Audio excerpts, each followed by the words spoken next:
त्यात व्याप्तम चित्त असतं. कुणाशी व्याप्त झालंय? परम उपेक्षेला.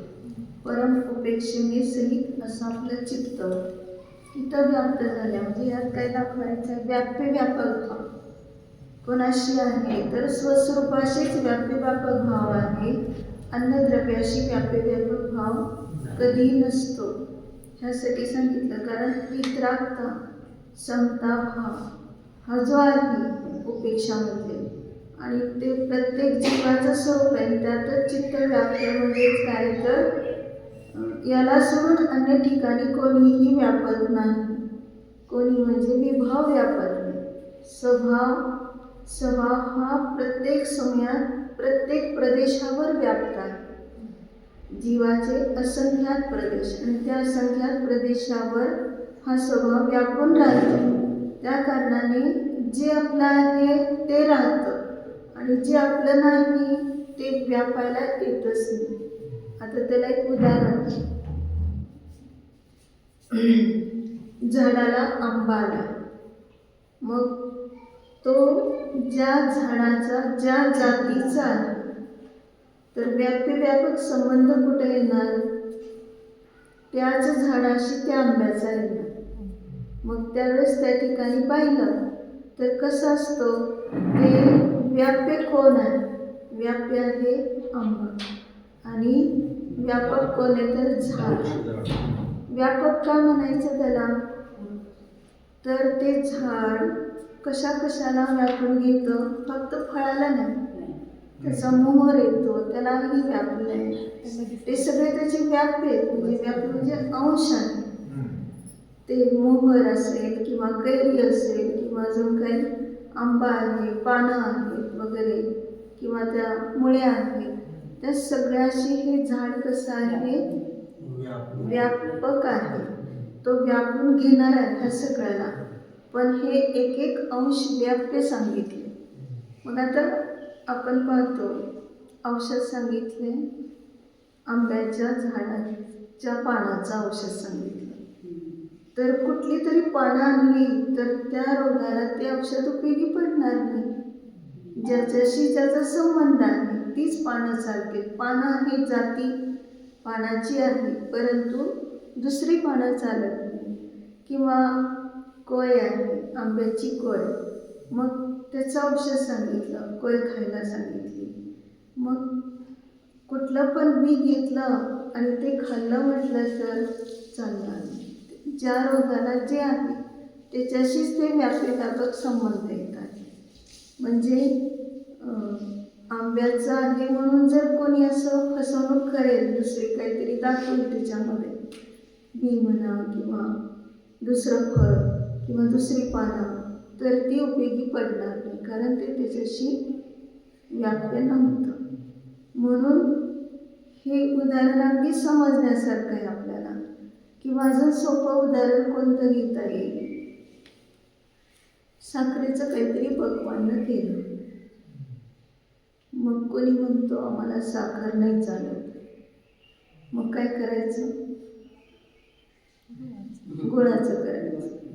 तर गुळ पण नाही चालत म्हटलं तर मग काय करायचं?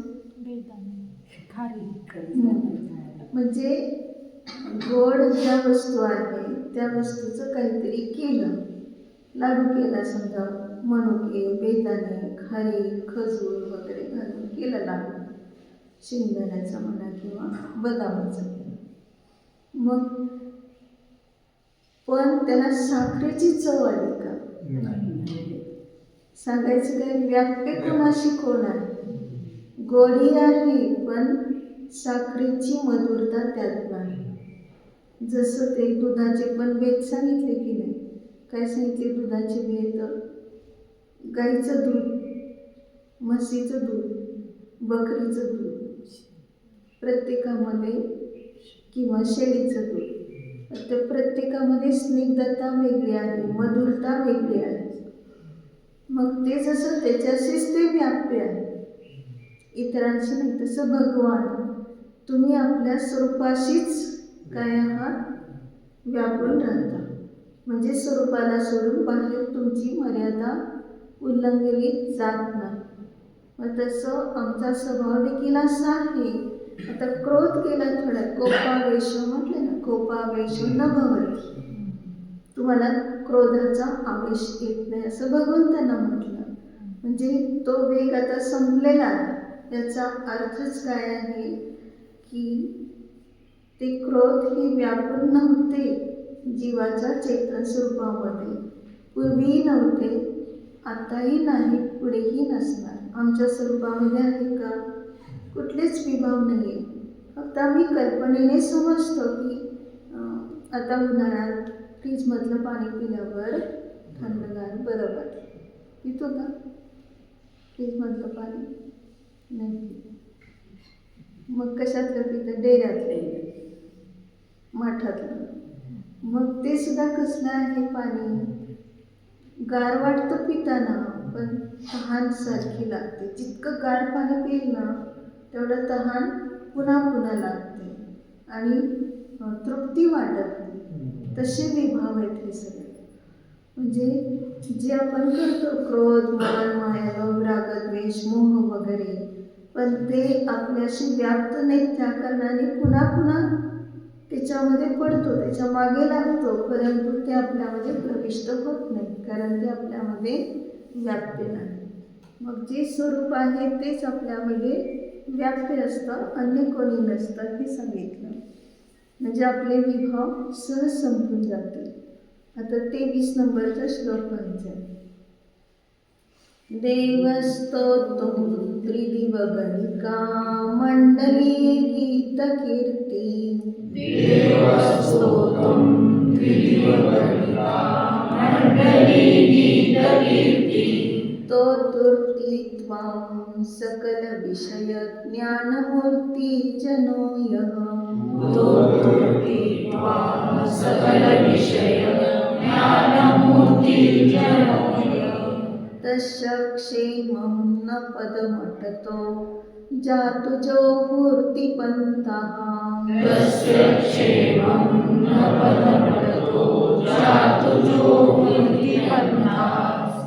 तत्त्वग्रन्थ स्मरण विषये नैषमो मूर्तिमर्त्यः.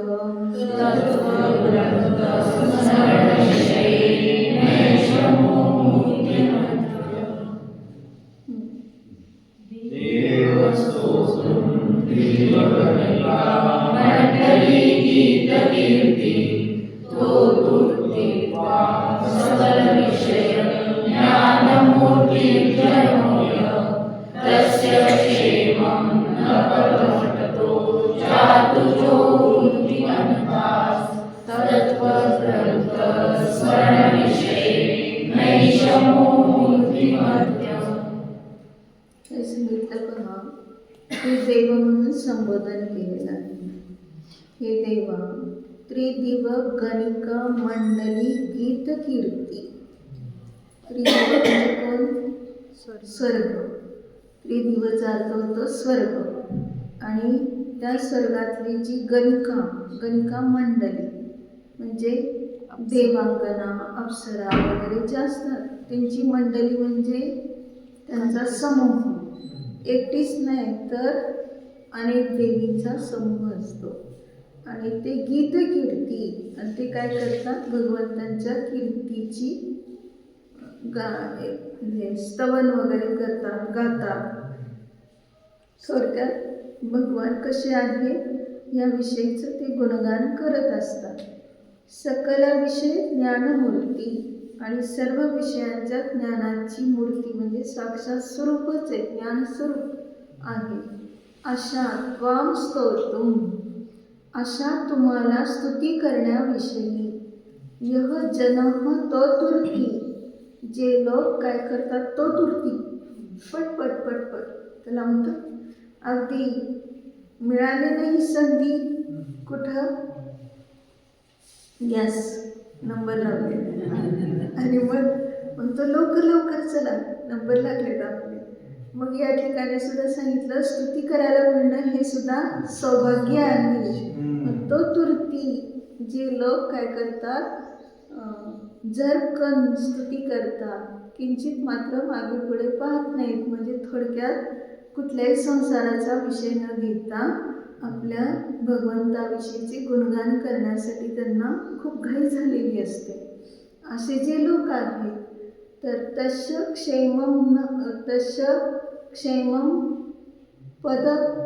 पदम अटत, म्हणजे त्या ठिकाणी त्यांचं क्षेम म्हणजे कल्याण, आणि कल्याणाचं पद म्हणजे जो त्यांचा विषय आहे, तर त्या ठिकाणी ते क्षेम हितकारक अशा मोक्ष मार्गाकडे अटत, म्हणजे तिकडे जात असताना, म्हणजे त्यांना आता मोक्ष मार्गाशिवाय अतिंद्रिय आनंदाशिवाय दुसरं काही सुचत नाही. तिकडेच त्यांचं मन लागलेलं असतं स्तुती करणाऱ्यांचं. मग पंथा जातो, आणि ज्यांचा मार्ग कधीही न पूर्ती वाकडा होत नाही, म्हणजे कधीही चुकत नाही किंवा आता इथं चुकलं आहे आणि जराही वेगळाच मार्ग आला आहे, फाटा वेगळा आहे वगैरे असं काही सुद्धा होत नाही, कारण त्यांनी मोक्ष मार्गाकडे पूर्ण लक्ष दिलेलं आहे, आणि म्हणून त्यांचा मार्ग कधीही वाकडा होत नाही. एष मर्त्य, तर तो मनुष्य तत्वग्रंथ स्मरणविषयी, हे फार महत्त्वाचं सांगितलं, तत्वग्रंथाचे स्मरण करण्याच्या विषयीमध्ये, चिंतन करण्याविषयी किंवा त्याला जाणण्याविषयी न मोहमूर्ती, कधीसुद्धा त्याला मोह होत नाही. कशाचा मोह होतो? तत्वग्रंथाला जाणत असताना त्यांना तो मोह होत नाही. कसला मोह म्हणजे तर ते आता आपण स्वाध्यायाला बसलो, पण स्वाध्यायाला बसल्यावर काय घेऊन बसलं? मोबाईल. हा झाला मोह. म्हणजे कुणाची बातमी काय आली किंवा काय असावं आपल्याजवळ, मंदिरात स्वाध्याय म्हणूनच नाही, मंदिरात असेल किंवा अजून कुठं पूजा वगैरे करत असेल, खूप वेळ लागणार असेल तर निश्चितपणे मोबाईल ठेवला जातो जवळ, आणि मग त्यावेळेस नवमूर्ती सांगितलं तो मोहित होत नाही. तत्वाचाच विषय ग्रहण करण्यामध्ये एवढा उत्सुक झालेला आहे की आता काही बाहेरचं ऐकायचं राहिलेलं नाही, बाहेरचं काही मोह राहिलेला नाही. कोणाचं उदाहरण घ्यायचं? धनंजय कवी बसलेले होते पूजेला, आणि त्यांना मोह झाला का मुलाचा की आता ह्याचं लवकर विष दूर व्हावं, पण पूजा पटकन आटपून काहीतरी करावा उपाय, म्हणून त्यांनी काय असं विकल्प केले का? विकल्प तर नाहीच नाही, दुसरं काहीच नाही. त्यांनी औषधी वगैरे हा उपाय केला नाही, तर काय केलं? फक्त निसंग होऊन पूजा करत राहिले. कसल्याही प्रकारचं किती कलकलाट झालाय, गोंधळ झालाय, तरी सुद्धा त्यामध्ये त्यांना मोह झाला नाही की आता एवढं त्यांचं थांबवावं, हा गोंधळ थांबवावा म्हणून. आणि हे स्तोत्र रचना करणारे वादिराज मुनी, त्यांना तरी मोह झाला का की आता ही स्तुती करत आहेत, एकी भाव स्तोत्राची रचना होत आहे. मग त्यांना असं वाटलं का किती गेले बघ, शरीरातला किती कुष्ठरोग गेलाय, असं विकल्प झाला का त्यांना? म्हणजे तत्वग्रंथ स्मरण विषयी हे जे पद आहे, तत्व म्हणजे तोपणा, जो आपला आत्मा आहे तो पूर्वी होता, रोग असताना पण आहे, रोग नसताना पण आहे, किंवा कुठल्या संसारात निगोती वगैरे ह्या पर्यायात होता, तोच आत्मा आहे. तोच आत्मा आता एक इंद्रियात, तोच आत्मा परत 2 इंद्रिय 3 इंद्रिय वगैरे पर्यायात भटकत आलेला आणि आता मनुष्य झालेला. मग त्या ठिकाणी तत्व म्हणजे तोपणा जो आहे तो कायम राहिला, जीवत्व त्याचं नष्ट झालं नाही, पर्याय बदलला तरी. म्हणून या ठिकाणी ग्रंथचा अर्थ काय होतो? तत्वग्रंथ. फक्त तत्वाचं शास्त्र वाचताना स्मरण करताना असं घ्यायचं नाही. ग्रंथचा अर्थ काय होतो? अनेक अर्थ आहेत. ग्रंथ म्हणजे शास्त्र पण झालंय, ग्रंथ म्हणजे परिग्रह, ग्रंथ म्हणजे गाठ, आणि ग्रंथ म्हणजे बद्धता, अनेक अर्थ झाले. मग आता या ठिकाणी तत्वग्रंथ तत्वाशी इतका बद्ध आहे, कोणता अर्थ काढला त्यातला? तत्वाशी एवढा बदले की माझा आत्मा माझ्यामध्ये सदैव परिपूर्ण असताना मला बाहेर काहीही आठवण करण्याची किंवा बाहेर पाहण्याची आवश्यकता नाही. म्हणून तत्व ग्रंथ स्मरण. मग त्यावेळेस आपोआप ग्रंथ सुटला कुठला? परिग्रह. ग्रंथाचा अर्थ परिग्रह सांगितला. मग ते परिग्रह सुटला. आता गाठ कोणती? तत्व हे ग्रंथाचा अर्थ गाठ सांगितलं ना. कोणती गाठ आहे? तर आज जे शल्य पडलेले आहे, मी एवढं अभ्यास करतो, मी एवढं तप करतो, मी एवढं सगळं काही संयम वगैरे धारण केलेलं आहे, तर त्याचं मला फळ असं मिळावं पुढच्या भवात, जे काही आपल्याला विचार मनामध्ये. मग त्याविषयीचा विचार जर तसा आला तर त्याला आपण काय म्हणतो? हे शल्य आहे, निदान. म्हणजे माया, मिथ्या आणि निदान 3 प्रकारचं सांगितलं. मग तशा प्रकारच्या शल्याने रहित असती गाठ नाही. म्हणजे परिग्रहाने रहित, गाठीने रहित. म्हणजे ज्या कुठल्याही गाठी असतील, कोणाविषयी राग भाव आहे, कोणाविषयी द्वेष भाव आहे, आणखी काय काय जे विचार येतात मनामध्ये मोहाचे वगैरे, तर ते सर्व गाठी आहेत. त्या सगळ्या गाठी बनलेल्या आहेत आपल्यामध्ये. आणि त्या गाठी सुटत नाही तोपर्यंत आपला संसार चालूच राहतो, वाढतो. म्हणून ह्या गाठी कोणी बांधल्यात? कोणती गाठ लवकर सुटते आणि कोणती गाठ लवकर सुटत नाही? ते नाही. आता मी तुम्हाला व्यवहारातलं विचारले, कुठला दोरा घेतल्यावर त्याची गाठ लवकर सुटते आणि लवकर सुटत नाही? असं कुठला दोरा आहे? काची दोरा लवकर सुटत. साधा दोऱ्याची रेशमी दोऱ्याची गाठ एवढी चिवट असते की ती तुटूनच जाते, पण गाठ सुटत नाही. आणि साध्या आपल्या सुती दोऱ्याची गाठ किंवा त्यापेक्षा सुतळी घेतली तर त्याच्या गाठी किती चटकन सुटतात, कारण त्याला स्नेह नाही. स्नेह म्हणजे चिकटपणा, चिवटपणा नाही. म्हणजे ज्यामध्ये जितकं आपलं रागाचे पूट जितके जास्त दृढ असतात ते रेशमी काठीसारखं आहे. तर आम्ही न राग आहे ना द्वेष आहे, कुठलीच गाठ नाही आमच्याकडे.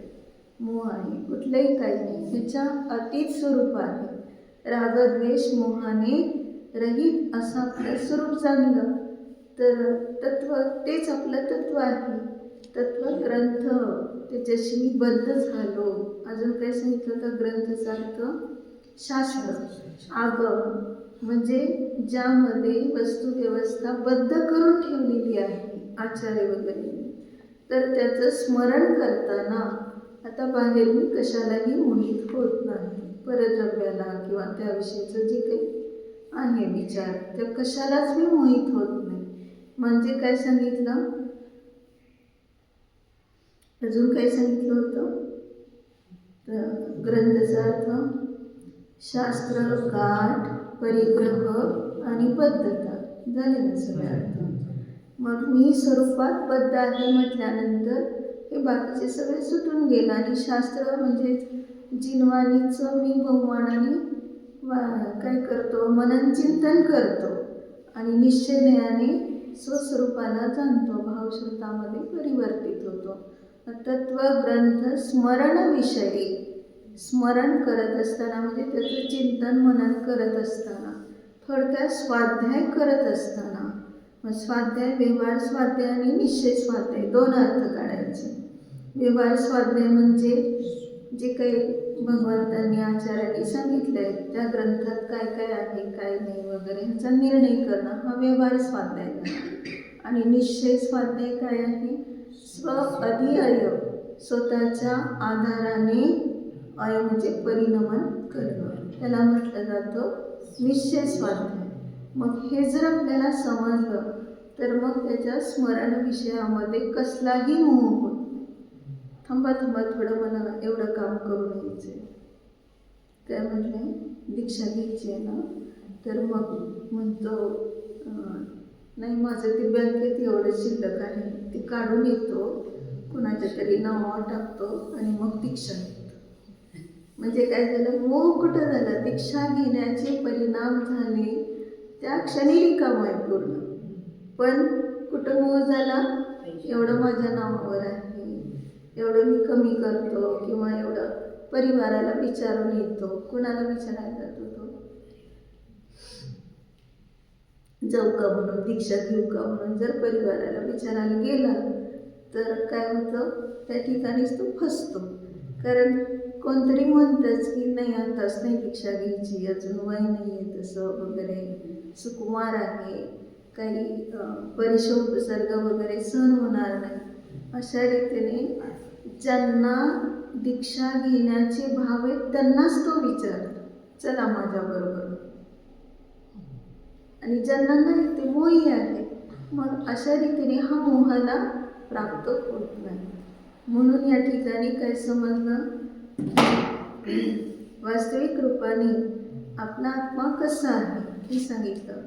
नियम कसं जुळवलं, पहिलं काय सांगितलं, तर तो तुरती त्वरा करा, पटकन, स्तुतीसाठी वेळ लावू नका असं व्यवहाराने सांगितलं. अनुभूतीसाठी त्वरा करा, आता वेळ संधी वाया घालवू नका. आता दुसरा मनुष्यभाव किंवा पुढच्या गतीत वगैरे पाहून म्हटलं तर गेलं सगळं वाया. म्हणून सांगितलं तो तुरती आत्मानुभूतीसाठी त्वरा करा. नाहीतर म्हणतं तेवढं मी बघून येतो घरातलं, तिथलं सगळं व्यवस्थित झालं की मग ध्यानाला बसतो ना आत्मानुभूती येतो. कुठलं सगळे विकल्प तेच यायला लागले आणि त्या ध्यानामध्ये काही सुद्धा उपयोग लागत नाही. तर त्वरा करा, किंचित मात्र ही इकडं तिकडं पाहू नका, एवढं शिल्लक राहिलंय ते कर. शिल्लक राहिलं नाही असं काय आहे का? संसारातली गोष्ट प्रत्येक ठिकाणी काही ना काहीतरी विकल्प आहेतच, ते कधी पूर्ण होणारच नाही. अनादी काळापासून पाहिलं, कुठल्या परिवाराला सांभाळू शकलो, अनादी काळापासूनचा विचार करा, कोणत्या परिवाराला मी सांभाळू शकलो, त्यांना तृप्त करू शकलो, कोणालाच नाही. परत सांगितलं, काय काय खाऊन भोगून तृप्त झालायस, काहीच नाही. सब कुछ खा के देखा, खा न सका कुछ भी. सगळं काही खाऊन पाहिलं पण हा आत्मा खाऊ शकला नाही. सब कुछ पी के देखा, पी न सका कुछ भी. म्हणजे सगळं काही पिऊन पाहिलं परंतु आत्मा काहीच पिऊ शकला नाही. म्हणजे सगळ्यामध्ये तो निराश होऊन आलेला आहे. मग मोह कशाचा आहे? एकदाच आत्मानुभूती घेतली तर तेच मी तेवढंच करण्यायोग्य आहे आणि त्याला सोडून अन्य माझं कुठेही चित्त नाही, अन्य ठिकाणी मी काहीही करू शकत नाही. म्हणून आता एवढी घाई झटपट हे चुकवायची नाही वेळ. म्हणून त्याला म्हटलं तो तुरती, म्हणजे शीघ्रता हे फार महत्त्वाचं आहे. शुभस्य शीघ्र म्हटलं की नाही. आज भाव झाले होते संयम धारण करण्याचे, आणि काय यशोधर राजाची कहाणी सर्वांना माहिती आहे की दीक्षा घ्यायला निघालेले त्या अमृताने काय सांगितलं की राणी, आज एक दिवस फक्त माझ्या हातचं भोजन करा, नंतर आपण दोघे मिळून उद्या दीक्षा घेऊ.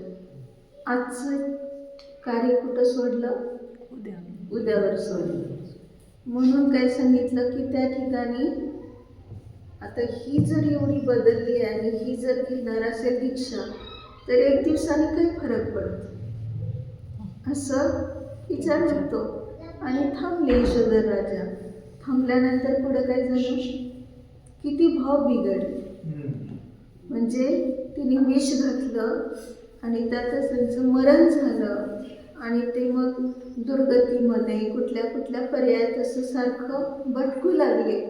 शेवट त्यांची भवितव्यता चांगली होती आणि कोंबडा जेव्हा झालेले आहे तेव्हा ज्या बागेत तो कोंबडा असतो त्या बागेमध्ये आणि कोंबडा कोंबडी दोघे असतात आणि त्यावेळेस त्या ठिकाणी तेच असतं, मातेचा जीव असतो कोंबडी आणि हा यशोधराचा जीव असतो कोंबडा. आणि मुनींचा उपदेश चालू आहे आणि मुनींच्या उपदेशात काय येत असतं, ह्यांचीच कहाणी सांगत असतात. ते पूर्वभावात कसं हिंसा केली, काय काय झालं आणि त्याचं फळ कसं भोगलं आणि त्यांना जाती स्मरण झालं ते ऐकून. आणि मग त्यांनी खूप चांगले भाव केले कोंबडाने कोंबडीने आणि सगळं शुभभावातून ते आता नेमकं त्यांच्याच त्या राजमहालामध्ये यशोमती त्यांचा मुलगा होता यशोधराचा. यशोमतीचाच हे दोन्ही मुलगा आणि मुलगी झाले. ते कोंबडा आणि कोंबडी होते. तर अभयमती आणि अभयरुची नावाचे हे दोघे बहीण भाऊ झाले, म्हणजे त्यांची मुलं झाली ही दोन.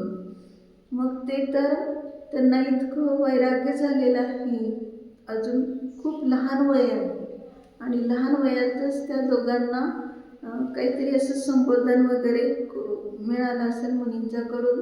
त्यांनी लागलीच दीक्षा पण घेतली, पण दीक्षा घ्यायची म्हणजे त्यांनी मुनी दीक्षाच मागितलेली असते.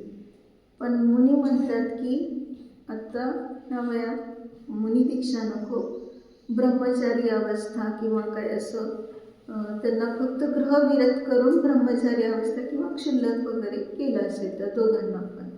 आणि ते दोघे आपले चरेला चाललेले आहेत आणि चाललेले असताना नेमकं त्या ठिकाणी एक देवीचं मंदिर असतं आणि तिथं बळी देण्याचं काम चाललेलं असतं.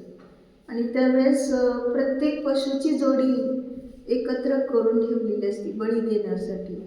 फक्त आता मनुष्याची जोडी राहिलेली असते आणि ती पण सुंदर आणि काय म्हणतात अवयव पूर्ण अवयव आले अशा प्रकारची मनुष्याची जोडी शोधत निघालेला असतो, जो कोणी आणत असतो ते सगळं. मग ते शोधता शोधता नेमके हे दोघे दिसले, एक तर सुंदर कोमल आणि तरुणावस्था तर होतीच. मग त्यांना पकडलं आणि बळीच्या ठिकाणी आणलं. काय करायचं तर त्यांनी, पण केवढा मोठा प्रभाव पडला त्यांचा. म्हणजे त्यांनी इतकी शांतता ठेवली की घाबरले नाही की आता आपल्याला बळी जावं लागेल म्हणून. कारण का तर तिथं विचार फक्त होता की आत्म्याची हिंसा कोणीही करू शकत नाही.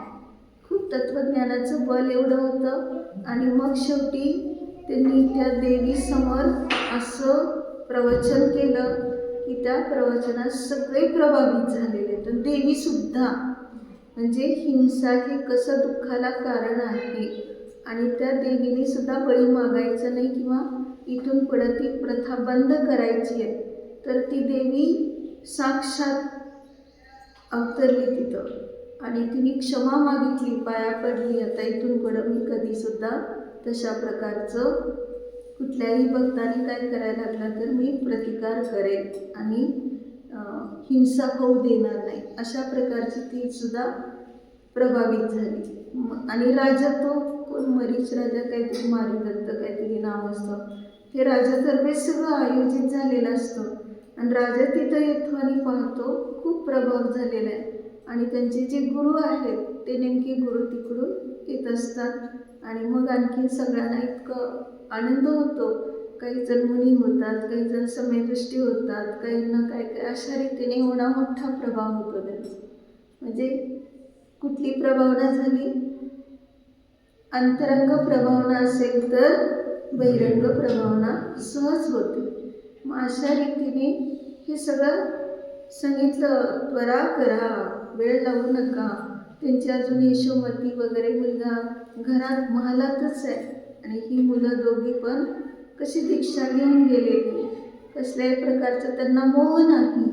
म्हणून त्या तत्व ग्रंथ स्मरण विषयामध्ये मोह झाला नाही किंवा त्यांचा मोक्षमार्ग वाकडा झाला नाही ना. जोहरती पंथा म्हणजे मार्ग, जो मोक्षमार्ग आहे तर तो वाकडा झाला नाही. म्हणजे रत्नत्रय व्यवस्थित राहिलं आणि स्वभावामध्ये ते राहून अतिंद्रिय आनंदाला प्राप्त झालं.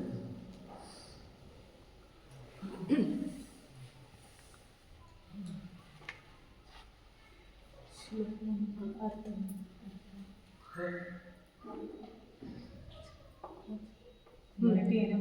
हे देवा, स्वर्गातील अप्सरा ज्यांची कीर्ती गातात, सर्व विषयांच्या ज्ञानाची जी मूर्तीच आहे, अशा तुझी स्तुती करण्याविषयी जो जन त्वरा करीतो ती मोक्षमार्गाकडे जात असतात.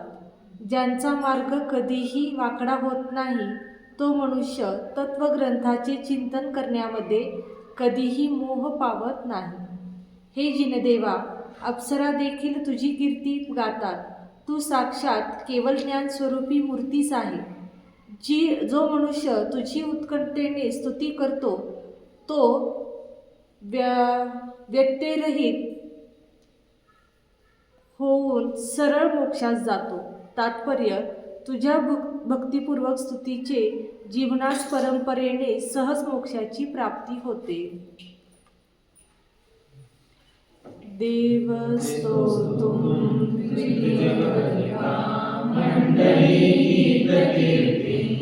स्तोतुर्ति त्वां सकलविषय ज्ञानमूर्ति जनोय तस्य क्षेमं न पदमटतो चातुरो बुद्धिमन्ता तत्त्वग्रन्थ स्मरणविषये नैष मोह